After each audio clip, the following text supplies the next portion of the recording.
दोस्तों, भद्रसेन नाम का एक राजा था जो अपने राज्य को सुचारू रूप से चलाता था।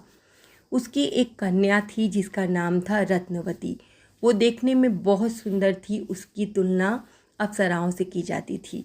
राजा को हर समय ये डर लगा रहता था कि कहीं कोई राक्षस उसकी सुंदर कन्या का हरण न कर ले। इसलिए वो अपने महल के चारों ओर पहरेदारी के लिए सैनिकों को तैनात रखता था। रात के समय उस राजा का डर और भी ज़्यादा बढ़ जाता। एक रात एक दैत्य सैनिकों की नज़र बचाकर रत्नवती के महल में घुस गया। महल के किसी कोने में चुपचाप उनकी बातें सुनने लगा।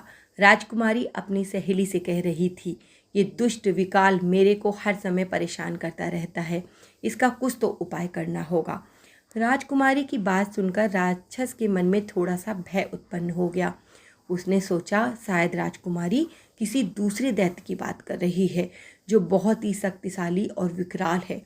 क्यों ना इस बात का पता लगाया जाए। यह सोचकर दतिया घोड़े का रूप धारण करके अश्वशाला में छिप गया। उसी समय राजमहल में एक चोर घुस आया। वो चोर सीधा अश्वशाला में आया और घोड़ों को अच्छी तरीके से देखने लगा। चोरों को वो घोड़ा सबसे अच्छा लगा जिसमें वो दैत्य था। चोर ने उस घोड़े पर लगाम डाली और पीठ पर चढ़ गया।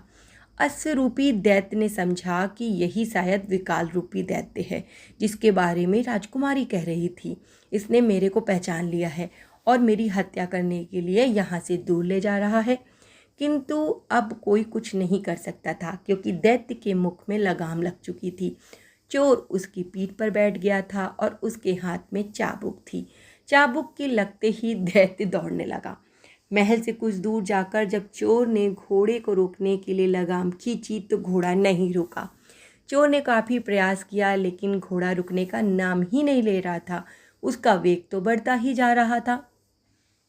चोर ने सोचा अवश्य ही ये घोड़ा नहीं, घोड़े के रूप में एक राक्षस है जो मुझे जान से मारना चाहता है। ये मुझे कहीं ले जाकर नीचे पटक कर मार देगा। चोर जब ये सोच ही रहा था तो घोड़ा एक पीपल के पेड़ के नीचे से गुजर रहा था। चोर ने अपनी जान बचाने के लिए उस पीपल के पेड़ की एक शाखा को पकड़ लिया, जिससे घोड़ा तो आगे निकल गया और चोर उस पर लटक गया। उसी पेड़ पर राक्षस का मित्र एक बंदर रहता था। जब उस बंदर ने अपने मित्र को इस तरह से डरकर भागते देखा तो उसे बुलाकर कहा, मित्र तुम इससे डर क्यों रहे हो? ये तो एक साधारण सा मनुष्य है, तुम इसे क्षण भर में मारकर खा सकते हो।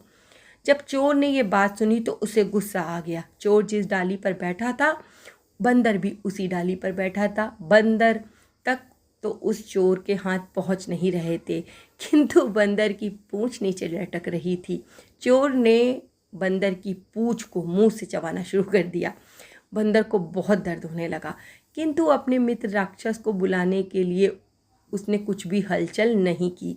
बंदर के मुख पर पीड़ा साफ दिखाई दे रही थी। राक्षस बोला, मित्र तुम कुछ भी कह दो किंतु तुम्हारे मुख पर पीड़ा साफ साफ दिखाई दे रही है। तुम विकाल दैत्य के चंगुल में फंस गए। यह कहकर राक्षस वहाँ से भाग गया। दोस्तों, आपको ये छोटी सी कहानी कैसी लगी? मज़ेदार थी ना? और ऐसी ही मज़ेदार कहानियों का आनंद लेने के लिए मेरे साथ जुड़े रहिए। धन्यवाद दोस्तों।